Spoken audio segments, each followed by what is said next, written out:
At my daughter's wedding, she called me an old intruder and seated me at the waiter's table. I smiled, stayed silent, and canceled the catering I had paid for myself. I'm glad to have you here. Follow my story until the end and comment the city you're watching from so I can see how far my story has reached. I smoothed my dress for the 5th time, checking my reflection in the car window. My hands trembled slightly as I adjusted the pearl necklace I'd saved 3 months to buy. At 58, I wasn't trying to look younger, just dignified enough for my only daughter's wedding.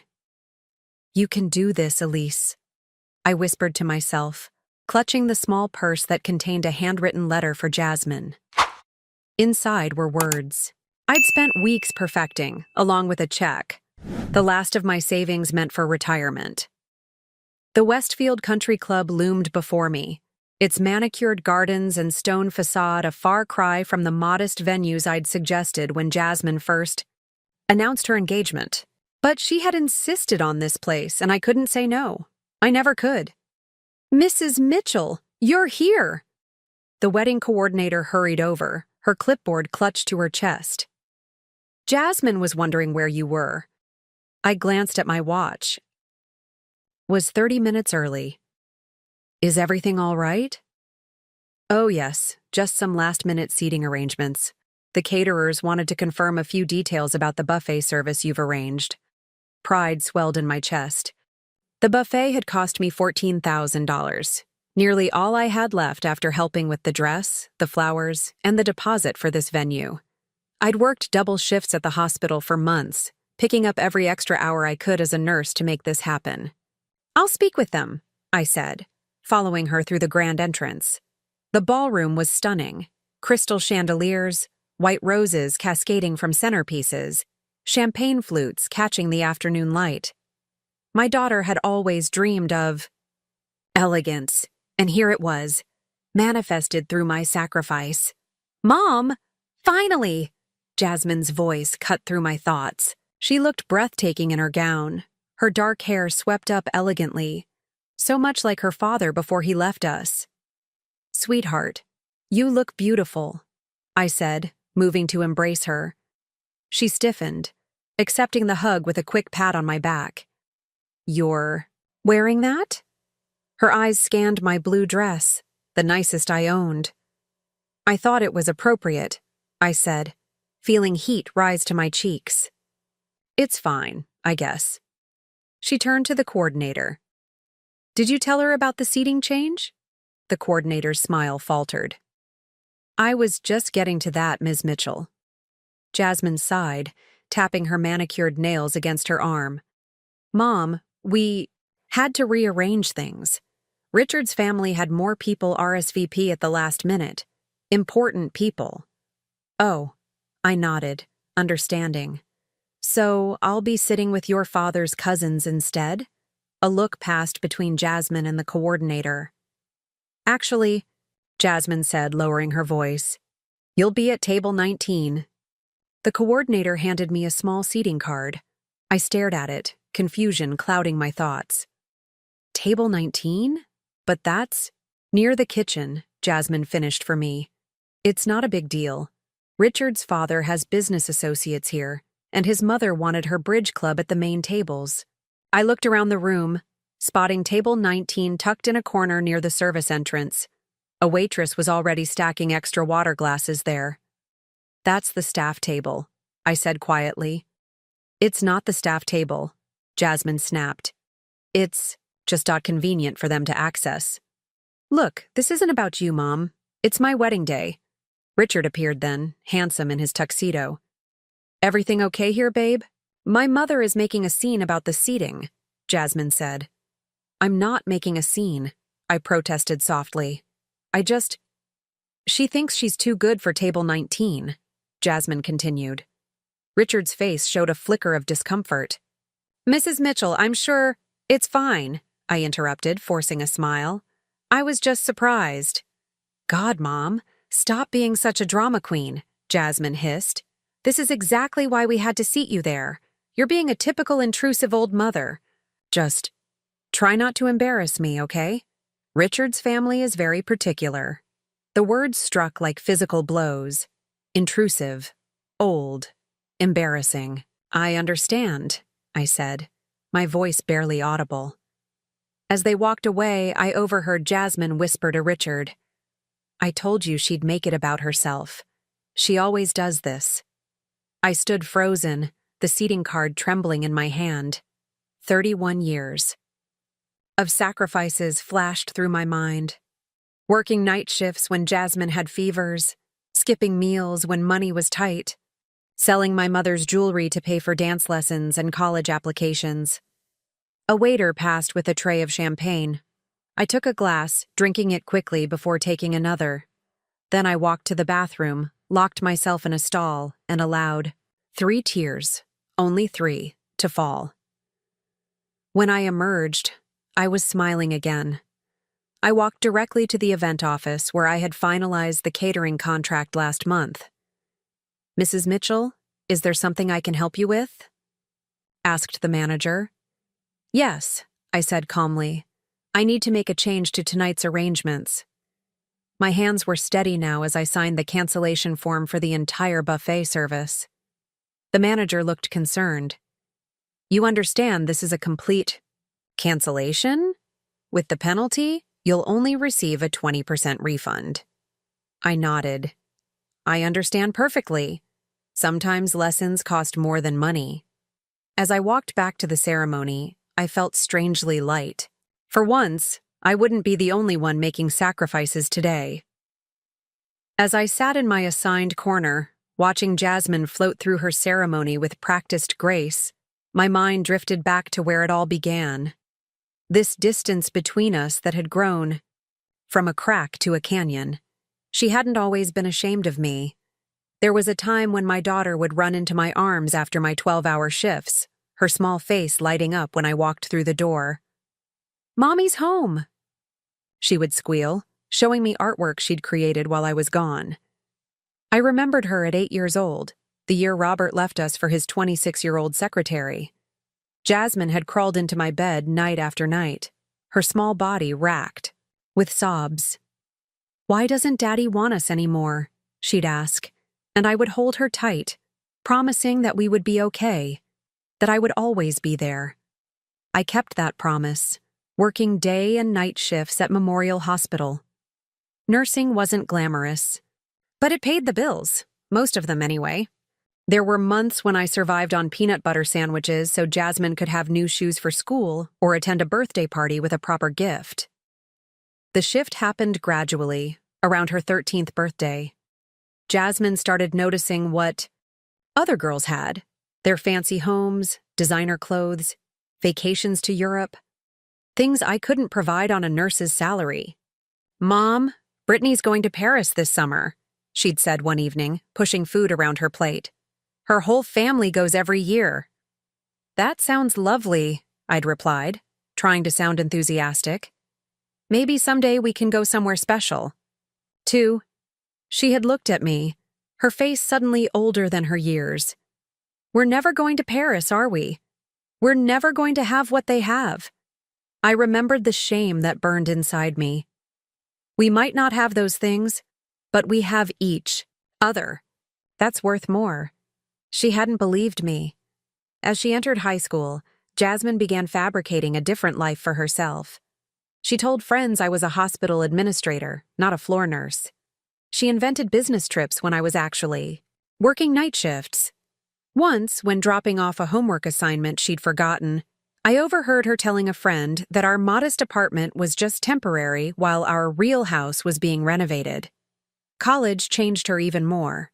She attended State University on scholarships and financial aid, but told everyone she'd chosen it over Ivy League offers. She joined a sorority filled with wealthy girls, somehow managing to keep up appearances. I worked extra shifts to send her spending money, which she used to buy the right clothes, the right accessories, whatever she needed to belong in their world. And then came Richard. From an established family, old money, connections to everyone who mattered. Their first date led to a second, then a 10th, then a proposal. Through it all, I remained Jasmine's hidden secret.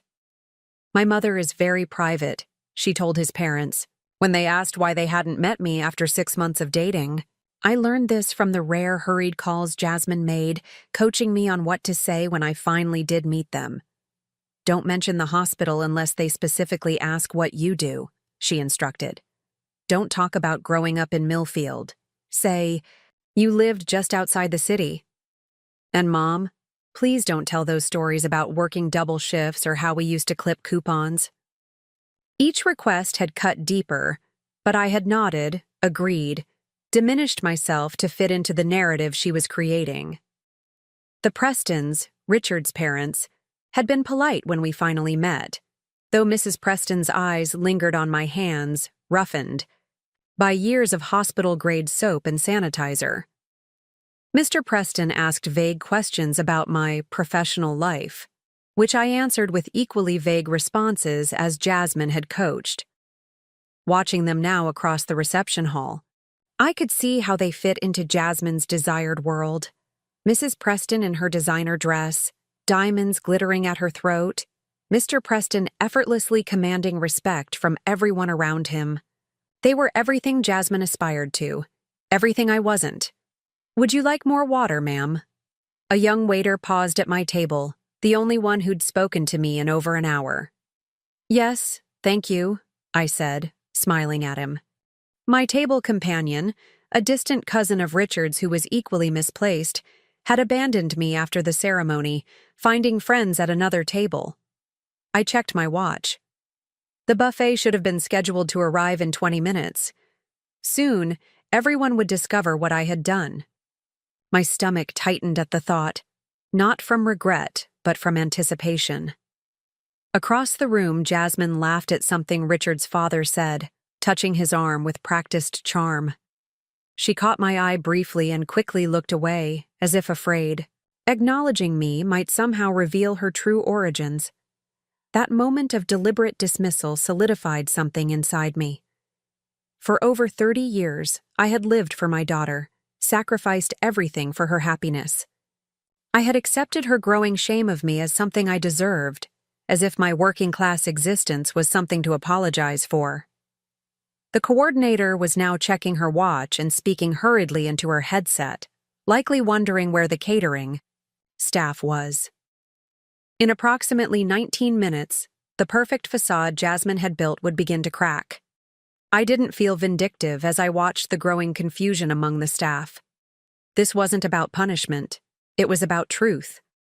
For once, Jasmine would have to face reality without me smoothing the way, without me diminishing myself to elevate her.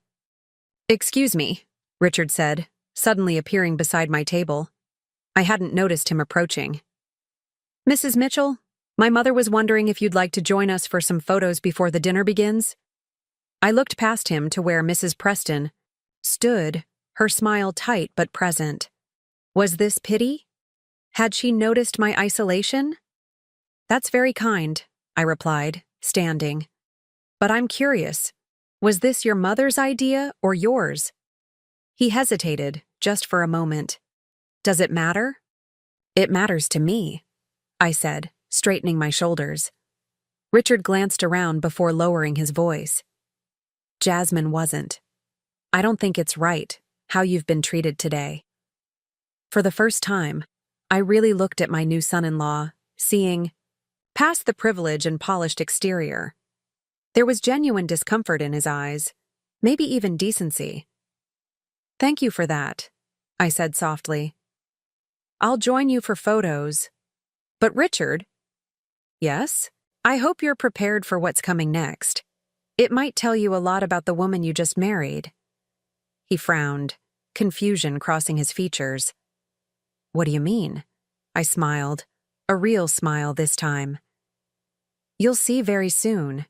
Sometimes the truth needs to be served cold."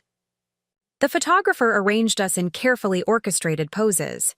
Richard's extended family surrounding the newlyweds while I stood at the edge, barely in frame. Jasmine's smile remained fixed, though her eyes darted nervously to me every few seconds. She knew something was wrong but couldn't place it. "Could the mother of the bride step closer, please?" the photographer called. I moved forward, my heels clicking deliberately on the marble floor. Jasmine stiffened when I stood beside her. Not that close, she whispered, shifting away. You're blocking Aunt Catherine. Richard cleared his throat. Actually, I think Mrs. Mitchell should be front and center. She is your mother, after all. Jasmine's face tightened, but she didn't argue. The flash went off, capturing the tension between us in permanent digital record. As the photos wrapped up, the wedding coordinator appeared, her professional composure beginning to slip. She whispered urgently to the venue manager, both of them casting worried glances toward the kitchen. I checked my watch. 5 minutes until the scheduled dinner announcement. Is everything all right? Mrs. Preston asked, noticing the commotion. Just a small timing issue, the coordinator assured her with a strained smile. We'll have everyone seated momentarily. The guests were already making their way to their assigned tables, chatting happily, anticipating the gourmet meal I had selected months ago. A lavish spread featuring prime rib, seared scallops, and hand-rolled pasta stations. None of which would materialize. I returned to my lonely table, watching the confusion unfold like a slow-motion car crash. The coordinator was now practically running between the kitchen and her office, her headset clutched in her hand rather than on her ear. The catering staff stood in a confused cluster near the service entrance. Ladies and gentlemen, the DJ's voice boomed across the hall. If you'll please take your seats, dinner will be served shortly. Mrs. Preston glided over to the coordinator, her diamonds catching the light. Though I couldn't hear their conversation, I could read the growing concern on the older woman's face. She turned toward the kitchen, then back to the coordinator, her posture becoming increasingly rigid. It was only a matter of minutes now. Jasmine and Richard made their entrance as newlyweds, the guests applauding as they took their seats at the head table. My daughter was glowing, basking in the perfection of her day, unaware that it was about to collapse around her. The venue manager approached the microphone, his forehead shiny with sweat. Good evening, everyone. I apologize for the slight delay. We're experiencing a situation with tonight's dinner service. Please enjoy your drinks and bread service while we sort this out. A murmur rippled through the crowd. Jasmine's smile faltered as she leaned over to whisper to Richard. He frowned, then signaled to the coordinator, who hurried over to their table. I sipped my water, oddly calm as I watched my daughter's expression transform from confusion to alarm. She stood abruptly, following the coordinator toward the kitchen. Richard hesitated, then went after her. The minutes ticked by. Hungry guests shifted uncomfortably in their seats. The bread baskets emptied. Wine glasses were refilled with increasing frequency. Finally, Jasmine emerged from the kitchen, her face ashen. Her eyes scanned the room until they found me. The look she gave me, it wasn't anger, not yet. It was disbelief, as if she couldn't comprehend what was happening. The venue manager returned to the microphone, clearing his throat awkwardly. Ladies and gentlemen, I regret to inform you that there has been a cancellation with tonight's catering service. We're working to arrange alternative options, but it may take some time. The room erupted in confused chatter. At the head table, Richard's father rose to his feet, his face reddening. What do you mean, canceled? We have over 200 guests here. I understand, sir, the manager replied. It appears there was a deliberate cancellation earlier today. All eyes turned to Jasmine, who stood frozen in the center of the room. Then slowly, her gaze locked on me. Understanding dawned on her face like a terrible sunrise. You, she whispered, but in the awkward silence, everyone heard. You did this. I didn't deny it. I simply met her gaze steadily. Mrs. Mitchell canceled the buffet service approximately 3 hours ago, the coordinator explained to Richard's parents, her voice strained. Since she was the contracting party who paid for the service, she had the authority to do so. Is this true? Richard asked, appearing at Jasmine's side. He looked at me, confusion and disappointment clouding his features. I stood, suddenly aware that every person in the room was staring at me. Yes, I said, my voice clear and strong. I canceled it. Jasmine marched toward me, her wedding dress rustling furiously with each step. How could you? She hissed when she reached me. How could you ruin my wedding day? The same way you could seat your mother, who paid for this entire reception, at the staff table, I replied calmly. The same way you could call me an intrusive old woman for simply asking why. Her face flushed. That's different. This is sabotage. No, Jasmine. This is consequence. Richard approached cautiously. You paid for the entire reception? He asked me, his voice low. She did not, Jasmine interjected. I told you my savings covered it. All $32,000 of it? I asked quietly. From your entry-level marketing job? The color drained from Jasmine's face. I was going to pay you back, she whispered. Richard's expression hardened as he turned to his new wife. You told me your mother was contributing a little something, not funding the entire event. You said your savings and my contribution covered everything else. Richard, I can explain. Don't bother, he cut her off. I think your mother just did. The room had gone deathly quiet. Every guest was witnessing the implosion of the perfect facade Jasmine had constructed. Mrs. Preston stood nearby, her face a mask of controlled shock. Mr. Reynolds, I addressed the venue manager. I believe I still have a credit from the canceled catering. Would it cover pizza delivery for everyone? He blinked, then nodded slowly. Yes, ma'am. I can arrange that immediately. Please do, I said, then turned back to my daughter. I may be just a nurse, Jasmine, but I taught you better than to treat people as if they're disposable, especially the ones who love you most. As I walked toward the exit, I heard Mrs. Preston's voice behind me. Elise, wait. I paused but didn't turn around. Please stay, she continued. This is still your daughter's wedding. I looked back over my shoulder. No, I said softly. Today made it very clear that I'm not welcome in my daughter's new life. I've finally decided to believe her. The night air felt clean against my face as I stepped outside the Westfield Country Club. My hands trembled as I fumbled for my car keys, the full weight of what I'd just done finally settling over me. Behind me, the elegant venue still glowed with light, but I could imagine the chaos. Unfolding inside, hungry guests, frantic staff, and my daughter's perfect day crumbling to pieces. Part of me wanted to collapse, to break down sobbing in the front seat of my 10-year-old Honda. But something else was rising within me, a sense of liberation I hadn't felt in decades. As I started the engine, a figure appeared in my headlights. Richard, still in his tuxedo, was striding toward my car. I nearly drove away, but curiosity held me in place. I rolled down my window as he approached. Mrs. Mitchell, he said, slightly out of breath. Please, don't leave yet. I think I've caused enough disruption for one evening, I replied. He ran a hand through his carefully styled hair. I had no idea about any of it. The money, how she treated you. He trailed off, looking genuinely distressed. I wouldn't have allowed it if I'd known.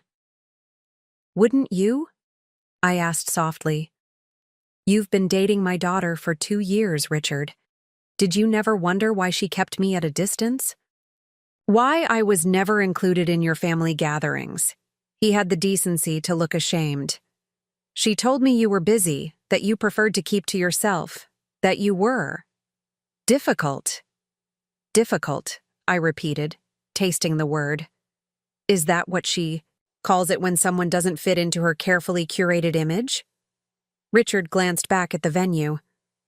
My parents are mortified, not about the food. They don't care about that. They're appalled that Jasmine would treat her mother this way, especially after everything you've done. I hadn't expected that. The Prestons had struck me as people who valued appearance above all else. My mother grew up poor, Richard continued. She worked as a waitress to put herself through college. Dad met her when she was serving tables at his parents' country club.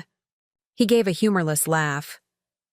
They're big on the never forget where you came from philosophy. The irony wasn't lost on me.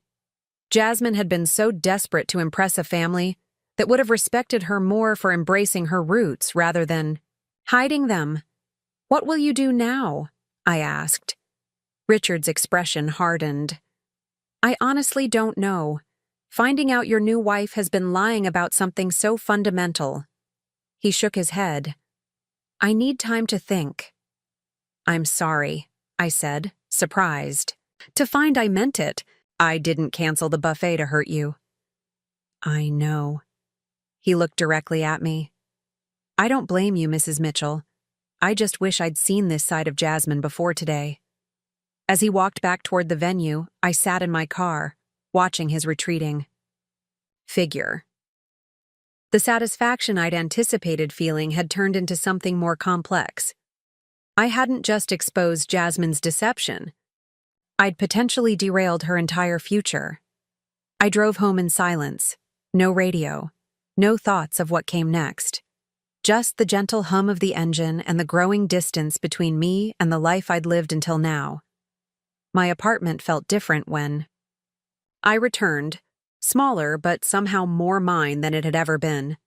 I kicked off my shoes, hung up my dress, and scrubbed the makeup from my face. In the mirror, I looked older, tired, but there was something else there too. A glint of strength in my eyes I hadn't seen in years. My phone rang just after midnight. Jasmine's name flashed on the screen. I let it go to voicemail, then it rang again, and again. On the fourth call, I finally answered. "How could you?" Her voice was raw, either from crying or shouting. "Do you have any idea what you've done?" "Yes," I said simply. "I stood up for myself. You humiliated me in front of everyone. Richard's parents think I'm some kind of gold digger now. The reception was a disaster. We had to serve pizza at my wedding." "Pizza?" Her voice broke. "Richard won't even look at me. He's sleeping in another room at the hotel." I should have felt guilty, but all I could think was, good. Let her face the truth for once. "I'm sorry you're hurting," I said honestly. "But I'm not sorry for what I did." "Because you're jealous," she spat. "You've always been jealous that I escaped our pathetic life, that I found a way out while you're still stuck in that dingy apartment, working those awful shifts." Her words stung, but not as much as they once would have. "Is that really what you think of me, Jasmine? Of our life together?" "It's the truth," she insisted. "I worked hard to build something better than what you gave me." "No," I said quietly.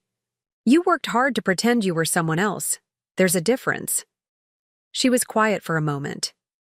"Richard wants to annul the marriage," she finally said, her voice small. I closed my eyes, feeling a pang of sadness despite everything. "I'm truly sorry about that."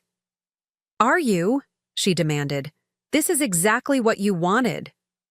"What I wanted was to be treated with basic respect by my only child," I countered. "What I wanted was for you to be proud of who you are and where you came from, not ashamed of it." "Well, congratulations," she said bitterly.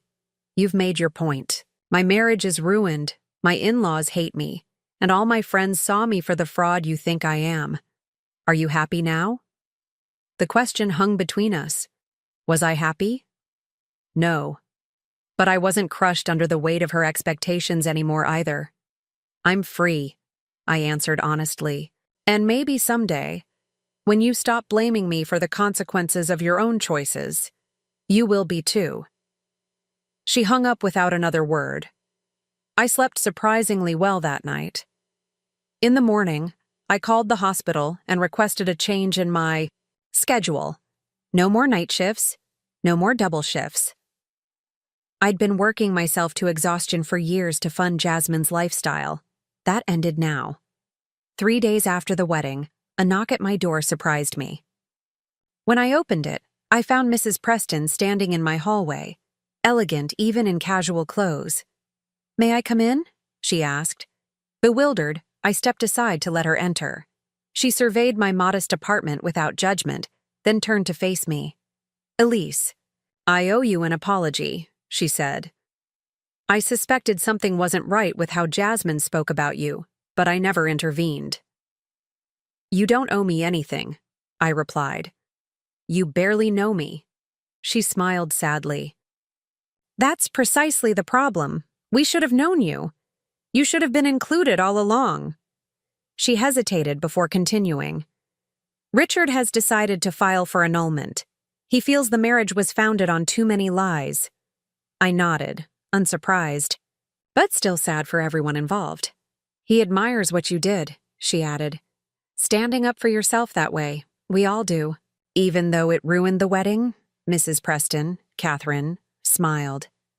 The wedding was already ruined when they seated you at that table. She reached for my hand. Jasmine has a lot of growing up to do.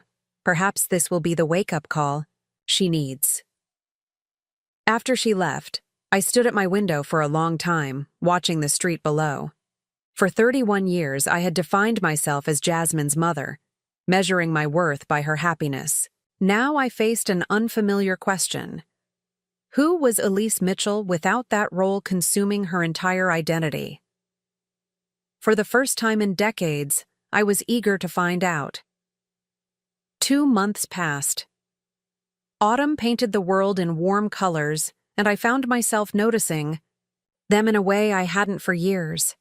The fiery reds of maple leaves, the golden glow of afternoon sunlight filtering through my kitchen window. Small pleasures I'd been too exhausted or preoccupied to appreciate before. I hadn't spoken to Jasmine since our phone call the night of the wedding. The annulment had been finalized quickly and quietly. According to hospital gossip, news travels fast when your daughter's failed marriage becomes the subject of local chatter. Jasmine had moved back to her apartment in the city and taken a leave of absence from her job. Part of me ached to reach out to comfort her through what must be a humiliating time. But another part, a stronger part that was growing more confident each day, knew that this space was necessary for both of us. You're looking well, Elise, Dr. Winters commented as we finished our shift handover. At 62, he'd been at Memorial longer than anyone, and had watched me rush through countless shifts to make ends meet. There's color in your cheeks again, I smiled, realizing he was right. The perpetual exhaustion that had become my normal state had lifted.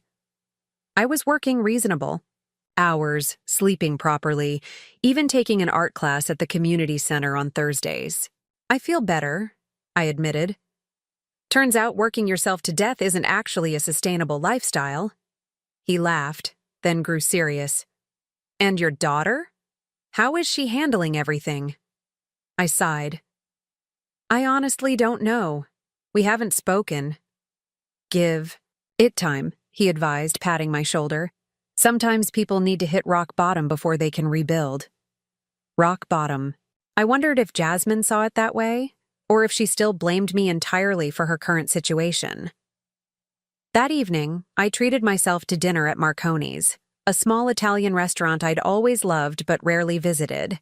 Saving money for Jasmine had become such a habit that spending on myself felt almost transgressive. I sat at a quiet corner table, enjoying a glass of wine with my pasta, when a familiar voice called my name. Nurse Mitchell? Is that you? I looked up to see Richard's father, William Preston, standing beside my table. His presence was so unexpected that for a moment I could only stare. I'm sorry to interrupt your dinner, he said, seeming genuinely apologetic. I just wanted to say hello. Of course, I managed, gesturing to the empty chair across from me. Would you like to join me? He hesitated, then nodded, sitting down with an ease that spoke of privilege and confidence. I've been hoping to run into you, he admitted. Catherine told me she visited you, but I was traveling at the time. I nodded, unsure what to say. The last time I'd seen this man, his son's wedding was imploding because of my actions. I wanted to thank you, he said, surprising me. Thank me? For what? For showing us who Jasmine really was before Richard became legally entangled with her. He signaled the waiter for a glass of wine. Don't misunderstand. I take no pleasure in young people's suffering. But what she did, how she treated you. He shook his head. Richard deserves better, and so do you. The waiter brought his wine, and William raised his glass slightly. To honesty, however painful it may be. I touched my glass to his, feeling oddly seen in a way I hadn't expected from someone of his status. How is Richard? Recovering, William replied. He's thrown himself into work, taken an assignment in our London office for a few months. Distance helps, I think. I nodded, understanding the healing power of separation all too well. And your daughter? He asked, his tone gentle rather than accusatory. We haven't spoken, I admitted. I think we both need time. William studied me for a moment. You know, Catherine came from a background not unlike yours. Hard-working parents, modest means. She put herself through college waiting tables. He smiled slightly. My parents were horrified when I brought her home. They expected me to marry someone from our social circle. This revelation surprised me. Mrs. Preston carried herself with such natural grace and confidence that I'd assumed she'd been born into privilege. What changed their minds? I asked. Nothing, he replied with a small laugh. They never fully accepted her. But I didn't care. I loved her for exactly who she was, not who my parents wanted her to be. The parallel wasn't lost on me. Jasmine was so concerned with impressing your family. If she'd only known. That's the tragedy of pretense, William said. In trying to be someone else, we often miss connecting with the very people who would appreciate our authentic selves. We finished our meals, talking easily about his business, my nursing career, the community art class I'd recently joined. When the bill came, he insisted on paying, waving away my protests. Consider it a small apology for our not recognizing sooner what was happening, he said. Catherine and I would like to have you over for dinner sometime, if you're comfortable with that. I found myself agreeing, touched by the unexpected friendship emerging from such painful circumstances. As I drove home, I thought about William's words regarding authenticity. For years, I had diminished myself to accommodate Jasmine's ambitions, playing along with her fabrications, accepting her growing shame of me as something I deserved. I had been complicit in my own erasure. Not anymore. The next morning, I woke to a text message from an unknown number. Mrs. Mitchell, this is Richard. I got your number from my mother. I'm in London for work, but will be back next month. I'd like to meet for coffee if you're willing. There are some things I'd like to say in person.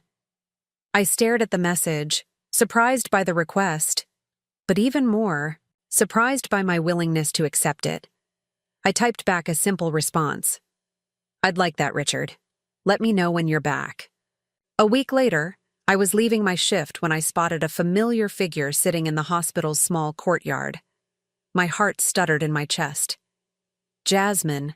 She looked different, thinner, with dark circles under her eyes. Her normally perfect hair was pulled back in a simple ponytail, and she wore jeans and a sweater instead of her usual carefully coordinated outfits. When she saw me, she stood, hands fidgeting nervously at her sides. Mom, she said, her voice small. I approached cautiously, unsure why she was here or what she wanted. Jasmine. I've been sitting here for 3 hours, she admitted. I wasn't sure when your shift ended, and I was afraid to come inside in case you didn't want to see me. The vulnerability in her voice caught me off guard. This wasn't the confident, sometimes arrogant daughter I knew. This was someone broken, humbled. Why are you here? I asked, keeping my voice neutral. She took a deep breath. Because I owe you an apology, and because I didn't know where else to go.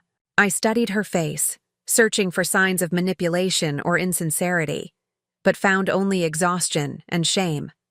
Against my better judgment, I felt my heart soften slightly. "Let's go somewhere we can talk," I said, gesturing toward the cafe across the street. As we walked, Jasmine kept glancing at me as if afraid I might disappear. I wondered what had finally brought her here, and whether it was genuine remorse or simply having nowhere else to turn. Either way, I was about to find out. The cafe was quiet in the late afternoon, just a few patrons scattered among the tables. Jasmine followed me to a corner booth, her usual confident stride replaced by hesitant steps. We ordered simple black coffee for me, a latte for her, and sat in awkward silence until our drinks arrived. "You look different," she finally said, wrapping her hands around her mug. "So do you," I replied. She attempted a smile that didn't reach her eyes. "Not in a good way, I'm afraid." I didn't contradict her. The polish and perfection she'd always maintained had crumbled, revealing something raw underneath. "I lost my job," she said abruptly. "Apparently, having your marriage annulled after a publicly disastrous wedding makes you a liability in corporate marketing." "I'm sorry to hear that," she shrugged. "Don't be. I hated that job anyway." She looked up at me, a flash of her old defiance returning. "I only took it because the title sounded impressive and the company name opened doors." The honesty surprised me. "What will you do now?" "I don't know." She stirred her latte absently. "That's partly why I'm here. Everything I built, my marriage, my career, my social circle, it's all collapsed. And I realized something terrifying." She paused, swallowing. I realized it was all a house of cards. Nothing was real. I watched her struggle with this admission, resisting the urge to comfort her. For once, I needed to let her navigate her own emotions without rushing to smooth them away. "You were right," she continued, her voice breaking slightly. "I was ashamed. Of where I came from. Of our apartment. Of your job. Of clipping coupons and buying off-brand cereal." She wiped at a tear that escaped. "Of you." The words still hurt, but less than before. I'd already faced this truth. "When did it start?" I asked. "When did you become ashamed of me?" She considered the question carefully. "I was 13, I think. Meredith Lawson invited me to her birthday party at her family's lake house. It was the first time I'd been included, by the popular girls." She traced the rim of her mug with her finger. "Her mother asked what you did, and I panicked. I said you were a doctor." I remembered that weekend, how excited she'd been about the invitation, how she'd begged me for a new swimsuit I could barely afford. I'd picked up an extra shift to buy it for her. "After that, it just got easier to lie," she continued. "And then I couldn't stop. Every lie needed another lie to support it. By the time I met Richard, I was living in a completely fictional world." "And now?" I asked. "Now I'm paying for it." Her laugh was hollow. "Richard won't speak to me. His family despises me. The friends I thought I had have abandoned me." She looked directly at me for the first time. "I know I don't deserve your forgiveness, but I needed you to know that I understand what I did. And I'm sorry. Not just for the wedding, but for years of treating you like you weren't good enough." The sincerity in her voice touched something deep in me, but I wasn't ready to absolve her completely. "What do you want from me, Jasmine?" She flinched at the directness of the question. "Nothing. I mean—" She stopped, reconsidering. "That's not true. I do want something. I want a chance to know you again. The real you, not the version I tried to erase. And maybe, if it's not too late, a chance for you to know the real me." "And who is that?" I asked. "The real you?" She smiled sadly. "I'm not sure yet, but I'd like to find out." I took a sip of my coffee, giving myself time to think. Part of me wanted to embrace her, to tell her all was forgiven. But we'd been down, That road before, my unconditional love enabling her worst behavior. This won't be easy, I said finally. I'm not the same person I was 2 months ago. I'm not willing to be sidelined in your life anymore, or to pretend I'm something I'm not. I don't want you to, she said quickly. I'm done with pretending. And I can't be your financial safety net, I continued. I've spent years sacrificing my own security to fund your lifestyle. That stops now. She nodded, a flush of shame coloring her cheeks. I understand. I need to stand on my own feet. Yes, you do. I set my cup down. But if you're serious about starting over, about building something real this time, then yes, we can try to know each other again. Slowly. The relief on her face was palpable. Thank you, she whispered. Don't thank me yet, I warned. This will be harder than you think. She nodded, then reached into her bag and pulled out an envelope. Before I forget, this is yours. She slid it across the table. It's not everything, but it's a start. Inside was a check for $5,000. I looked. Up questioning. I sold my designer handbags and some jewelry, she explained. I wanted to start paying you back for the wedding. For everything. The gesture meant more than the money. For the first time, perhaps ever, Jasmine was taking responsibility for her actions in a concrete way. One day at a time, I said, pocketing the check. We parted with a tentative hug, both aware of the fragile nature of our reconnection. As I watched her walk away, I felt cautiously hopeful, not just for her, but for myself and the boundaries I was finally learning to establish. Year passed. Seasons changed, and so did we.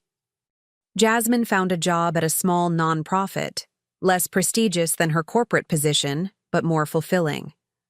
She moved to a modest apartment, started therapy, and slowly rebuilt her life on a foundation of truth rather than appearance. Our relationship evolved gradually. Weekly coffee dates became regular dinners. We argued sometimes. Healthy disagreements where neither of us backed down out of fear or obligation. We learned to respect each other's boundaries. And most importantly, we learned, to be honest, as for me, I bloomed in ways I never expected. The art class I'd joined led to a small exhibition of my paintings at a local gallery. I started mentoring younger nurses at the hospital. I traveled, just weekend trips at first, then a 2-week vacation to Italy, something I'd always dreamed of but never believed possible. I also developed an unexpected friendship with Catherine and William Preston. What began as a single dinner invitation evolved into regular social engagements. Catherine and I discovered a shared love of gardening. William sometimes joined me at community art events. They treated me as an equal, valuing my company for who I was, not who my daughter had married. You look happy, Richard said, stirring sugar into his coffee. Our occasional meetings had become a comfortable routine. He'd transferred permanently to the London office but visited monthly for business. I am, I replied, realizing the truth of it. Happier than I've been in years. It suits you. He smiled. Have you heard from Jasmine recently? I nodded. She's doing well. The nonprofit just promoted her to outreach coordinator. Good for her. His response was genuine, the initial bitterness having faded to a distant empathy. He'd started dating someone new, a doctor he'd met through his parents, and the relationship seemed to be flourishing. Later that evening, as I prepared for dinner with Jasmine, I caught my reflection in the mirror. At 59, my face showed the lines of a life fully lived, the worry creases of a single mother, the laugh lines of recent joy. My hair, now styled in a confident bob rather than the practical ponytail I'd worn for years, was more silver than brown. I barely recognized the woman who had once slipped quietly into her daughter's wedding, accepting her place at the waiter's table without protest. That Elise had disappeared, replaced by someone stronger, someone unwilling to be diminished. The doorbell rang. Jasmine stood on the threshold, holding a small gift bag. "What's this?" I asked, inviting her in. "Open it," she urged. Inside was a delicate silver bracelet with a small charm, a paintbrush. "It's to celebrate your second exhibition," she explained. "I'm so proud of you, Mom." The words, once so rare from her lips, brought tears to my eyes. Not because I needed her approval, but because they reflected how far we'd both come. "Thank you," I said, fastening it around my wrist. As we walked to the restaurant, chatting easily about our weeks, I marveled at the journey that had brought us here.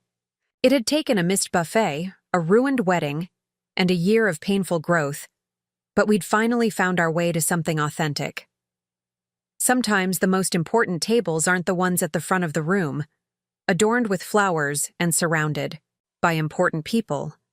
Sometimes they're the ones that force you to stand up, walk away, and finally, claim your rightful place in your own life.